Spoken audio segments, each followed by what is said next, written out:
Hello SSC, আসসালামু আলাইকুম। কি অবস্থা সবার? আশা করি ভালো। আমি পাবেল চৌধুরী, পড়াশোনা করছি ঢাকা বিশ্ববিদ্যালয়ে। তো তোমার যদি ভবিষ্যৎ পরিকল্পনা থাকে ঢাকা বিশ্ববিদ্যালয়ে অ্যাডমিশন দেওয়ার, তুমি যদি সামনে এইচএসসি কমপ্লিট করার পরে ঢাকা ইউনিভার্সিটিতে অ্যাডমিশন দিতে চাও, তাহলে তোমাকে ঢাকা ইউনিভার্সিটি অ্যাডমিশনে সবথেকে বেশি গুরুত্ব দিতে হবে ইংলিশে।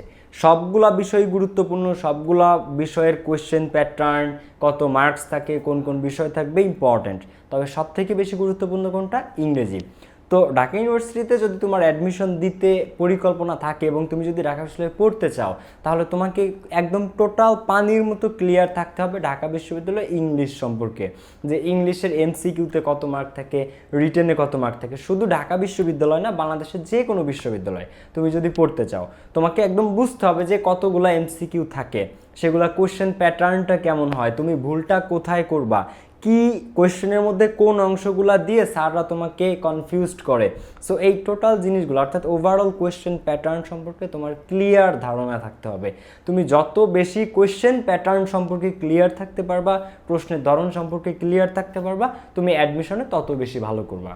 তো আজকের ক্লাসে আমি তোমাদেরকে ঢাকা বিশ্ববিদ্যালয়ের বিগত বছরের প্রশ্ন প্র্যাকটিস করে দেখাবো সাবজেক্ট ভার্ব এগ্রিমেন্টের উপর। অর্থাৎ ঢাকা বিশ্ববিদ্যালয়ে কিছু টপিক আছে, তোমরা আমার গত দিনের ভিডিওটা দেখলে বুঝবা। টপ 10 টপিকস, 10টা টপিক আছে, যে 10টা টপিক থেকে ঢাকা বিশ্ববিদ্যালয়ে মাস্ট কোয়েশ্চেন হয়।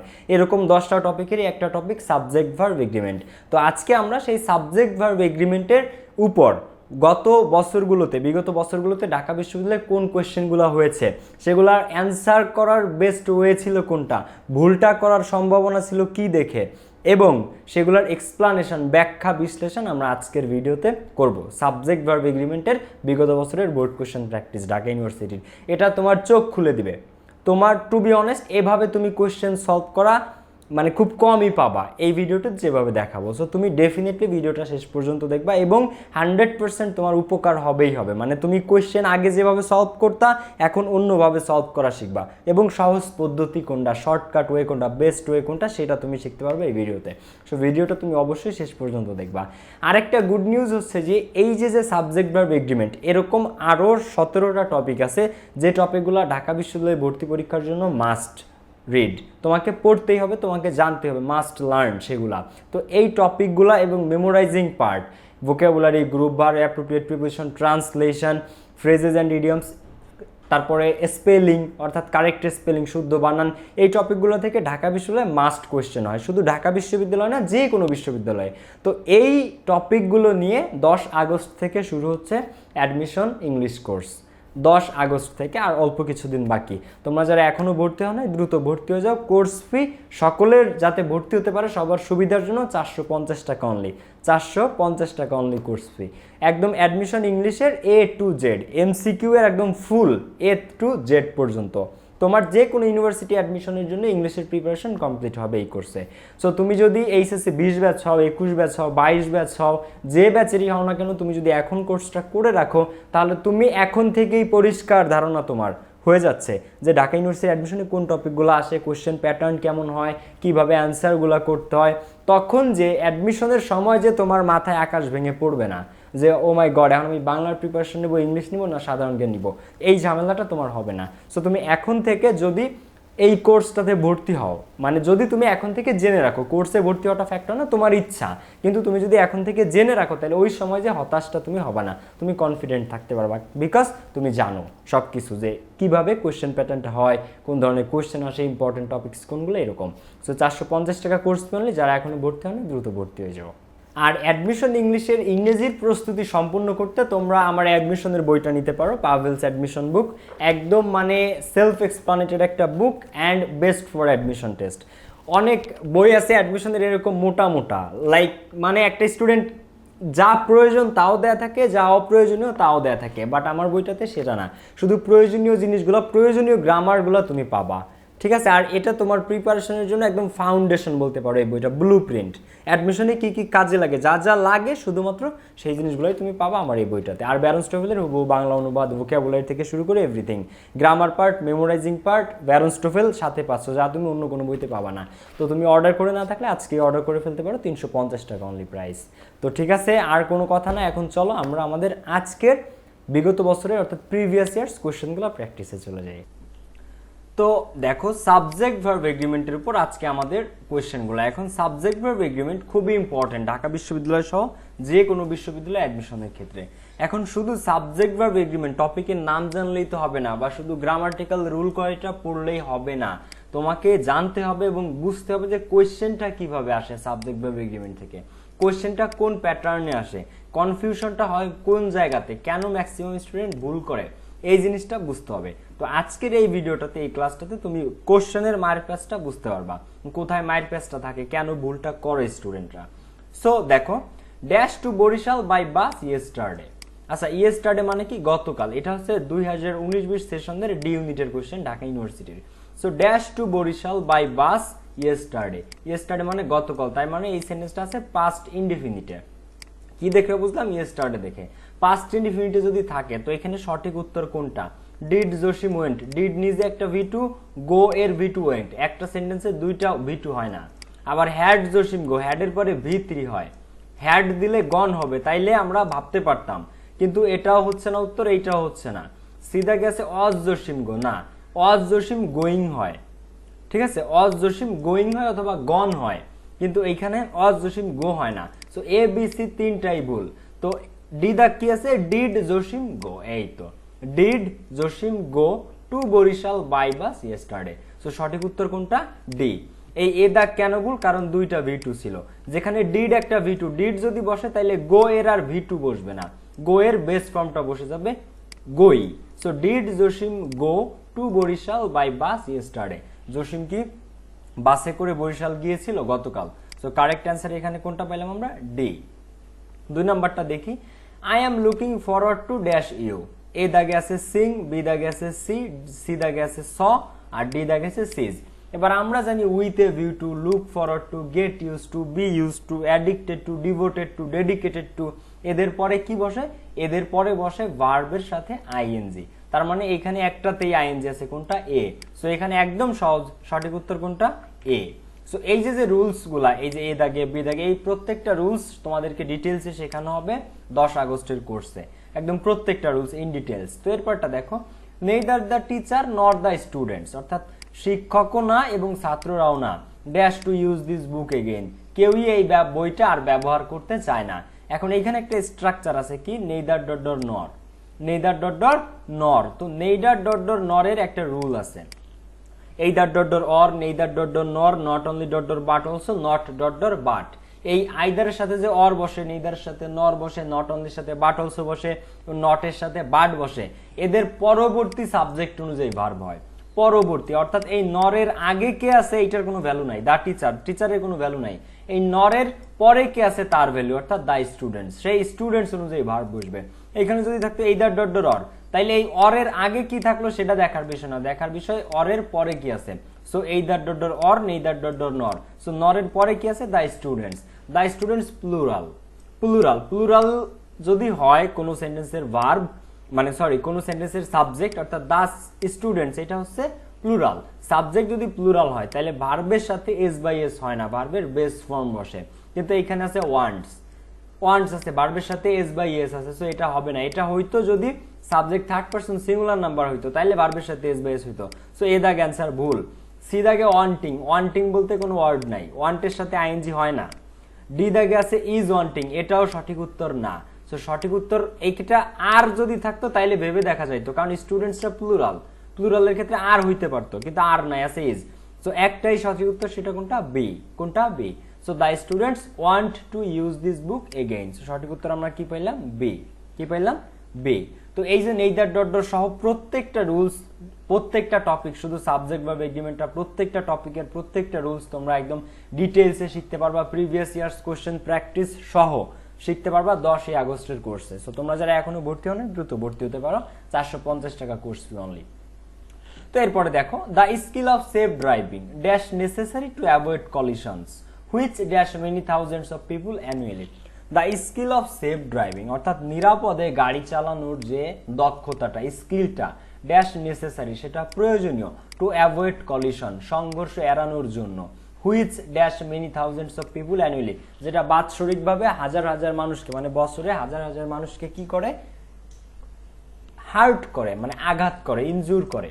ওকে, তো এখানে সাবজেক্টটাকে এই সেন্টেন্সের মধ্যে এখন তোমাদেরকে একটা শর্টকাট বলে দেই। তোমরা মনে করবা যে the skill of safe driving dash, এখানে কি দিবা, তোমরা মনে করবা এই পুরাটাই সাবজেক্ট, কিন্তু এই পুরাটাই সাবজেক্ট না। সাবজেক্টকে এই প্রিপজিশনের পূর্ব পর্যন্ত যে থাকে সেই সাবজেক্ট, এই প্রিপজিশন কি এখানে অফ, সো এই অফের আগে কি আছে দ্য স্কিল, দ্য স্কিল, এই স্কিলটা হচ্ছে সাবজেক্ট। এখন স্কিলস না স্কিল, এর সাথে এস আছে না শুধু স্কিল, এস নাই শুধু স্কিল, তো দ্য স্কিল এটা সিঙ্গুলার, দ্য স্কিল এটা কি সিঙ্গুলার। তো এই স্কিলটা এবার মনে করো এই অংশটুকু নাই, এইটা তোমাকে কনফিউজড করার জন্য স্যাররা দিছে অফ সেফ ড্রাইভিং। আর মনে রাখবা অফ এর যে কোনো প্রিপজিশন এর পূর্বের টুকু সাবজেক্ট, অর্থাৎ দ্য স্কিল এটা হচ্ছে সাবজেক্ট। তো এইটুকু আমরা মুছে দিব, এইটুকু আমরা কি মনে করবা, মনে মনে তুমি ভাবলা এইটুকু নাই, তাহলে অ্যান্সার কি দ্য স্কিল। এবার দ্য স্কিল দেখো, এখন গাড়ি চালানোর স্কিল, এটা অতীতেও দরকার ছিল, এখনো আছে, ভবিষ্যতেও থাকবে, তাই না? তো এটা হচ্ছে চিরন্তন সত্য বা চিরন্তন ব্যবহৃত একটা জিনিস, নিত্য দৈনন্দিন একটা জিনিস। তো এটা প্রেজেন্ট ইনডিফিনিট টেন্স হবে।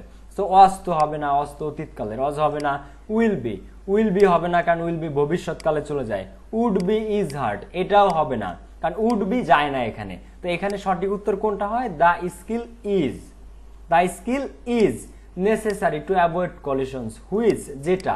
এবার হুইচ একটা রিলেটিভ প্রোনাউন, হুইচ একটা কি রিলেটিভ প্রোনাউন, রিলেটিভ প্রোনাউনের পূর্ববর্তী শব্দটাই তার সাবজেক্ট। তো রিলেটিভ প্রোনাউন হুইচ এর পূর্ববর্তী শব্দকে কলিশনস, কোনটা কলিশনস, কলিশন না কলিশনস, কলিশনস প্লুরাল, প্লুরাল, প্লুরাল হলে ভার্বের সাথে এস বাই এস হয় না, ভার্বটা যা তাই থেকে যায়। সো সেটা কি হার্ট, সেটা কি হার্ট মানে আঘাত করা, হার্ট। তাহলে the skill is necessary to avoid কলিশনস which heart, যেটা আঘাত করে মেনি থাউজেন্ডস পিপলস, হাজার হাজার লোককে অ্যানুয়ালি বছরে। সো দ্য স্কিল ইজ, বুঝাইতে পারছি জিনিসটা? তো এইখানে আমরা এখন দিয়ে দিই অফ সেফ ড্রাইভিং। তো তোমাকে কনফিউজড করার জন্যই স্যাররা এই অংশগুলা দিবে, এই যে নেসেসারি টু অ্যাভয়েড কলিশনস। তো তুমি কনফিউজড সাবজেক্ট কোনটা, মনে রাখবা সাবজেক্ট হচ্ছে প্রিপজিশনের আগের অংশটুকু দ্য স্কিল, আর এখানে রিলেটিভ প্রোনাউনের পূর্বের অংশটুকু। এরকম তুমি আরো অনেক এক্সাম্পল পাবা ঢাকা বিশ্ববিদ্যালয় অ্যাডমিশনে, এইভাবে তোমাকে কনফিউজড করা হবে।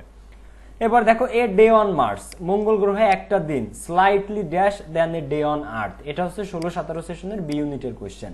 So a day on Mars, Mars মানে কি মঙ্গল গ্রহ, মঙ্গল গ্রহে একটা দিন, স্লাইটলি সামান্য, ড্যাশ লম্বা, দেন এ ডে অন আর্থ, অর্থাৎ পৃথিবীর একটা দিনের চেয়ে মঙ্গল গ্রহের একটা দিন সামান্য একটু লম্বা, সামান্য একটু লম্বা, পৃথিবীর একটা দিনের চেয়ে মঙ্গল গ্রহের একটা দিন।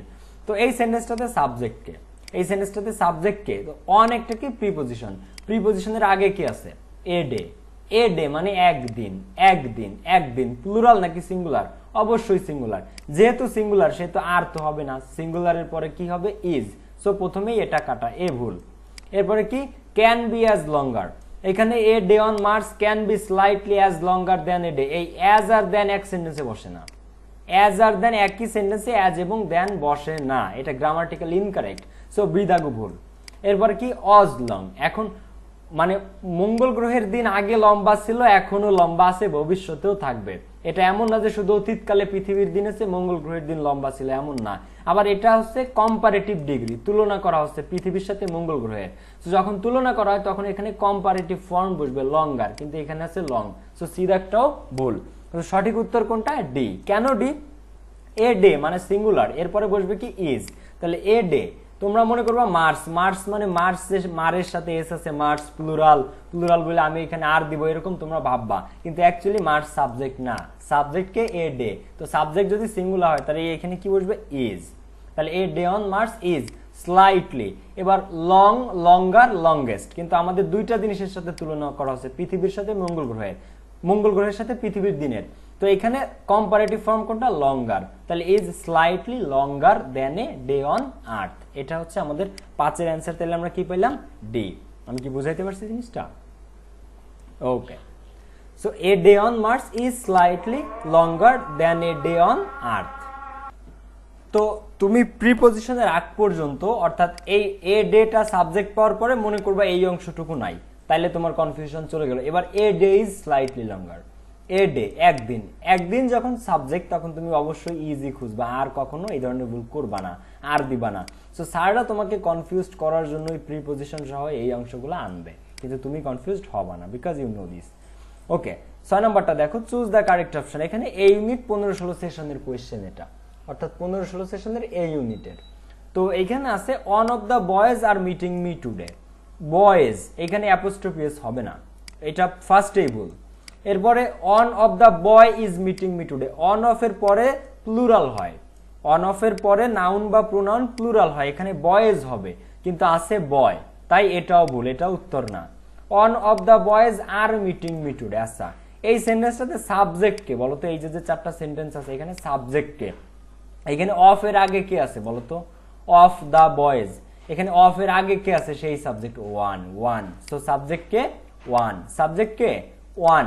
So one of the boys, on of the boys. এবার অন যদি সাবজেক্ট হয়, অন মানে একজন, একটা ছেলে, মানে অন অফ দ্য বয়েজ, অনেকগুলা বয়েজের মধ্যে থেকে একজন আমার সাথে আজকে সাক্ষাৎ করেছে, অনেক বয়েজদের মধ্যে থেকে একজন। তো একজন যদি হয় সাবজেক্ট, তাহলে এখানে আর হয় না, হয় কি ইজ। সঠিক উত্তর কি হইতো? ইজ, কিন্তু সেটা নাই, তাই এটাও ভুল। আর এইখানে one of the boys is meeting me today, এইটা হচ্ছে কারেক্ট। ওয়ান সিঙ্গুলার, তাই এখানে কি বসবে? Is. So one of the boys is meeting me today and this is correct. So সঠিক উত্তর আমরা কি পাইলাম এটাতে? ডি। ওকে, এরপরেরটা, he dash the ball so hard that it flew over the tree. সে এত জোরে বলটা হিট করলো যে এটা গাছের উপর দিয়ে, ট্রি মানে কি গাছ, গাছের উপর দিয়ে উড়ে গেল। এই ফ্লাইটা কি মূলত সেটা তোমাকে আগে বুঝতে হবে। এই ফ্লুটা হচ্ছে ফ্লাই এর ভিটু, ফ্লাই মানে কি ওড়া। তো ফ্লাই যেটা, এই ফ্লাই এর ভিটু কোনটা? ফ্লু। ফ্লাই এর ভিটু কোনটা? ফ্লু। তো তোমাকে বুঝতে হবে যে এই ফ্লুটা আছে পাস্ট ইনডিফিনিট টেন্সে, তার মানে এই যে সেন্টেন্সটা, এটা কি বর্তমান কালের ঘটনা? না, এটা অতীত কালের ঘটনা, পাস্টের ঘটনা। ফ্লু আছে, তাহলে ছেলেটা he dash the ball, he hitted the ball, he hitting the ball, he hits the ball, নাকি হি হিট দ্য বল? এখন দেখো, হিটেড বলতে কোনো শব্দ নাই, হিট এর ভি2 হিটেড না, সো এটা ভুল।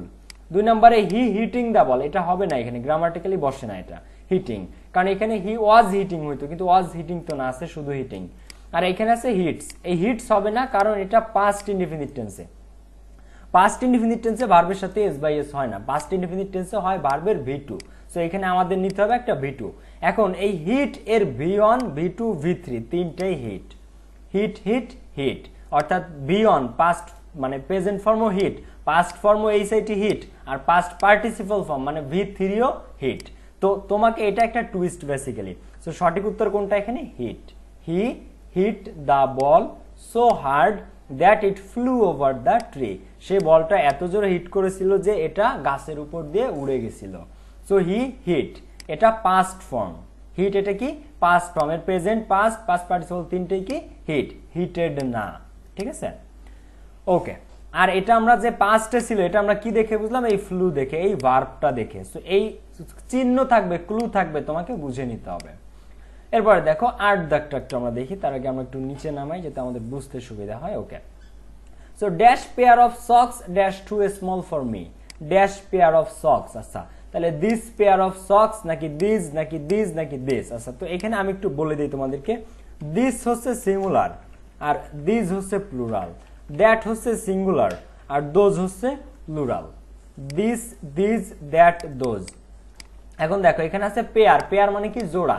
যদি থাকতো পেয়ার্স, কয়েক জোড়া, 5 পেয়ার্স 10 পেয়ার্স, যদি পেয়ার্স থাকতো এখানে কি থাকতো? যদি পেয়ার্স, তাইলে আমরা দিতাম দিস, কিন্তু আছে তো পেয়ার মানে এক জোড়া। কয় জোড়া? এক জোড়া আছে এখানে, এক জোড়া। যদি পেয়ার্স থাকতো তাইলে আমরা দিতাম দিস, কিন্তু এক জোড়া আছে তাই সিঙ্গুলার। সো কি হবে? This pair. সো দিস আছে যেগুলোতে সেগুলো প্রথমেই কাটা, দিস কাটা, দিস কাটা। তার আগে আমি একটু বলে নেই, এখানে যেহেতু পেয়ার্স নাই, আছে পেয়ার, সো এখানে সঠিক উত্তর দিস। এখন this pair of socks me two small for me, তুমি যদি এইটা অ্যান্সার করো দিস দেখে, মি আছে এই যে একটা, এই যে একটা, একই জায়গায় কয়টা মি বসবে? দুইটা, হবে না। সো ডি দাগো ভুল, ডি দাগো ভুল। সঠিক উত্তর কোনটা? সঠিক উত্তর এ। তাহলে এখানে কি পাচ্ছি আমরা? This, this pair of socks. এবার তুমি বলো তো এখানে সাবজেক্টটা কে? এখানে সাবজেক্টটা এই সেন্টেন্সের দিস পেয়ার, সাবজেক্টটা কি? This pair. কেন না এইখানে অফ আছে প্রিপজিশন, প্রিপজিশনের আগের টুকু সাবজেক্ট, তো এখানে সাবজেক্টকে দিস পেয়ার অফ সক্স। তাহলে এখানে অফ সক্স। এবার তোমার মনে হবে সক্স তো প্লুরাল, তাই এইখানে আর বসবে, তাই না? তুমি মনে করবা সক্স প্লুরাল তাই এখানে আর বসবে, কিন্তু সক্স কিন্তু সাবজেক্ট না। সাবজেক্টকে প্রিপজিশনের আগের টুকু, অফের আগের টুকু, তারা কারা? তারা হচ্ছে দিস পেয়ার। তো দিস পেয়ারস না this pair, this pair singular, তাই এখানে কি বসবে? ইজ। কি বসবে? ইজ। সো সঠিক উত্তর this pair of socks is too small for me. এই মোজা জোড়া আমার জন্য অনেক ছোট হয়ে যায়। একদম সিম্পল, কিন্তু স্যাররা তোমাদের জন্য টুইস্ট রেখে দিবে যাতে তুমি কি কনফিউজড হও। বোঝা গেছে? তো সঠিক উত্তর আমরা কি পেলাম এটাতে? এ। এরপরটা আমরা 14-15 সেশনের কমার্সের একটা কোশ্চেন দেখি। $10,000 dash a lot of money. $10,000 মানে $10,000 dash a lot of money. তো তোমাদেরকে এখানে একটা শর্টকাট আমি বলে দেই। এখন তোমরা কি ভাবতেছো এখানে $10,000 1 টাকা 2 টাকা 3 টাকা তো না, এটা তো $10,000 প্লুরাল। প্লুরাল যেহেতু এখানে আর হবে। এবার পরীক্ষায় তুমি আর লিখে আসে তুমি মনে মনে ভাববা আমার আর কোনোটা হোক আর না হোক এইটা তো 100% হয়েছে, এত সহজ কোশ্চেন, ডলার্স প্লুরাল আছে আমি আর দিছি, সব ভুল হইলো, এটা সঠিক হবে। কিন্তু অ্যাকচুয়ালি এইটাই ভুল। কেননা অ্যামাউন্ট অফ টাইম মানে ডিস্টেন্স। অ্যামাউন্ট অফ টাইম মানে সময়ের পরিমাণ বোঝালে টাইম, অথবা অ্যামাউন্ট অফ টাইম যদি অ্যামাউন্ট অফ মানি বোঝায়, টাকার পরিমাণ বোঝাইলে, অথবা ডিস্টেন্স এদের পরিমাণ বুঝাইলে সেটা ভার্ব হয় সিঙ্গুলার। সেটা ভার্ব হয় কি? সিঙ্গুলার। অ্যামাউন্ট অফ টাইম মানে ডিস্টেন্স। তো এখানে $10,000 10,000 টাকা, অনেক টাকা, এ লট অফ মানি, এইটা বুঝাইছে। সো এখানে একটা পরিমাণ বুঝাইছে টাকার। টাকার পরিমাণ যখন বোঝায় তখন সেটা সিঙ্গুলার। অ্যান্সার কোনটা? ইজ। আরও না, ওয়ারও না, আরেন্টও না, এই তিনটাই প্লুরাল। আরও প্লুরালের ক্ষেত্রে বসে, ওয়ারও প্লুরালের ক্ষেত্রে বসে। সো এখানে আর ওয়ার যেগুলোতে আছে একটা অ্যান্সার না, সঠিক উত্তর কোনটা? ইজ। এবার এখানে $10,000 $12,000 $5 million যাই থাকুক না কেন এটা সব কি? ইজ হবে অ্যান্সার। এবার এখানে যদি থাকতো ধরো 12 আওয়ার্স মানে 12 ঘন্টা, is a lot of time, 12 ঘন্টা অনেক সময়, তাহলে 12 আওয়ার্স বা 10 আওয়ার্সও যদি থাকতো অ্যামাউন্ট অফ টাইম, সেটাও কি হইতো? সিঙ্গুলারই হইতো, ইজ। যদি এখানে থাকতো ডিস্টেন্স 10 কিলোমিটার্স, 10 কিলোমিটার্স মনে হচ্ছে না প্লুরাল, কিন্তু প্লুরাল না, হবে কি? Singular. 10 kilometres is a long way, 10 kilometre অনেক পথ। সো 10 kilometres are a long way না। এখানে যদি থাকতো 10 কিলোমিটার্স তাহলে এখানে কি হইতো? ইজ। কিলোমিটার্স অর্থাৎ অ্যামাউন্ট অফ টাইম মানে ডিস্টেন্স। যখন তুমি বুঝাচ্ছ যে অ্যামাউন্ট অফ টাইম সময়ের পরিমাণ, টাকার পরিমাণ $10,000, অথবা ডিস্টেন্স দূরত্বের পরিমাণ 10 কিলোমিটার 20 কিলোমিটার 100 কিলোমিটার, তখন সেটা কি? সিঙ্গুলার। সো অ্যান্সার কি হইতো? ইজ। বুঝাইতে পারছি? আচ্ছা, তো আজকে আমাদের লাস্ট কোয়েশ্চেন এটা, কারণ অনেক বড় হয়ে যায়, অনেক বড় হইলে ক্লাসে তোমরা ক্লাস করতে চাও না। তো এটা একটু আমরা দেখি। ইচ অফ দ্য স্টুডেন্টস, প্রত্যেকটা students, who fill out the admission form, যারা অ্যাডমিশন ফর্মটা ফিল আপ করেছে তারা সবাই পরীক্ষাতে সম্মুখীন হয়েছিল, মানে তারা সবাই পরীক্ষাটা দিয়েছে। সো এখানে সাবজেক্টটাকে, এত বড় সেন্টেন্স, তো আমি একদম সংক্ষেপে বলে দেই। প্রিপজিশন কে? এখানে preposition of. Preposition K? Of. তাহলে অফের আগে কি আছে? ইচ। অফের আগে কি আছে? ইচ। তাহলে সাবজেক্টটাকে ইচ। ইচ যেখানে সাবজেক্ট সেখানে সব সময় ভার্ব সিঙ্গুলার হয়। ইচ কি? সিঙ্গুলার। ইচ কি? সিঙ্গুলার। সো সিঙ্গুলার যখন হয় তখন সিঙ্গুলারের ক্ষেত্রে তো হ্যাভ বসে না, সো এই নাম্বারটা কাটা। সিঙ্গুলারের ক্ষেত্রে আর বসে না, আরটাও কাটা। ইজ অ্যাপিয়ারিং অথবা হ্যাজ অ্যাপিয়ার্ড। এবার তুমি এইটুকু মনে করো না, এইটুকু তুমি কেটে দিলা, তাই না? এখানে তুমি কেটে দিলা, জাস্ট এখন দেখো তো কত সংক্ষেপে। তাহলে ইচ, প্রত্যেকে পরীক্ষাটা মুখোমুখি হয়েছে, মানে তারা পরীক্ষাটা দিয়েছে যারা ফর্মটা ফিল আপ করেছিল। তাহলে ইজ অ্যাপিয়ারিং না, পরীক্ষাটা দিয়েছে এমন অর্থে প্রেজেন্ট পারফেক্ট টেন্স, অর্থাৎ হ্যাভ বা হ্যাজ প্লাস ভার্বের ভিতরে। কিন্তু যেহেতু ইজটা সিঙ্গুলার সেহেতু কি বসবে? হ্যাভ না, হ্যাজ। তো হ্যাজ প্লাস ভিতরে, হ্যাজ অ্যাপিয়ার্ড। তো সঠিক উত্তর কোনটা? সঠিক উত্তর সি দাগ। সঠিক উত্তর কোনটা? সি। সি। সো অ্যান্সার হচ্ছে সি। তো ইচ অফ দ্য স্টুডেন্টস, প্রত্যেকটা স্টুডেন্ট, ইচ মানে প্রত্যেকে, সিঙ্গুলার, প্রত্যেকটা student who filled out the admission form, যারা অ্যাডমিশন ফর্মটা ফিল আপ করেছিল, হ্যাজ অ্যাপিয়ার্ড দ্য টেস্ট, তারা টেস্টে পাস করেছে। ঠিক আছে? সো এই হচ্ছে আমাদের মানে সাবজেক্ট ভার্ব এগ্রিমেন্ট থেকে যে 10টা কোয়েশ্চেন দেখানো ছিল সেই 10টা। এবার আমি তোমাদের আরো কিছু জিনিস দেখাই। দেখো, এটা হচ্ছে আমাদের 10 আগস্ট থেকে যে আমাদের প্রিমিয়াম কোর্সটা স্টার্ট হচ্ছে অ্যাডমিশন ইংলিশের, অর্থাৎ যেখানে এই ধরনের সবকিছু অ্যাডমিশন ইংলিশের এমসিকিউ এর A to Z তোমাকে শেখানো হবে। যে কোশ্চেনগুলো আমরা প্র্যাকটিস করলাম, এই গ্রামার সহ প্রত্যেকটা গ্রামার। তো কোন কোন গ্রামারগুলো তুমি শিখতে পারবে, এটা হচ্ছে আমাদের কোর্স প্ল্যান, যেটা লিংক তুমি ডেসক্রিপশন বক্সে পেয়ে যাবা। নাউন থেকে শুরু করে একদম A to Z প্রত্যেকটা টপিক যেগুলো এখানে আছে, এইটাই মনে করো অ্যাডমিশন ইংলিশের সিলেবাস। এই যে কোর্স প্ল্যানটা তুমি দেখতেছো, মনে করো এইটাই অ্যাডমিশনের সিলেবাস। তো এটা তোমাকে কোর্স এইটা তোমাকে কমপ্লিট করতেই হবে, এই গ্রামারগুলো। তাতে তুমি বাংলাদেশের যে বিশ্ববিদ্যালয়ে পরীক্ষা দাও না কেন, এইগুলা তোমাকে কমপ্লিট করতেই হবে। তো 450 টাকা কোর্স ফি অনলি, তোমরা এই নাম্বারে কল করে এখনই ভর্তি হয়ে যেতে পারো। একদম সিম্পল, জাস্ট তোমার এখন থেকেই অ্যাডমিশন ইংলিশ তুমি পুরা ক্লিয়ার হয়ে গেলা, তাহলে ভবিষ্যতে যে তোমার ইংলিশ নিয়ে আর কোনো প্যারা নিতে হবে না। তো ঠিক আছে, আজকের ক্লাসটা এই পর্যন্তই। সি ইউ, আল্লাহ হাফেজ, আসসালামু আলাইকুম, বাই।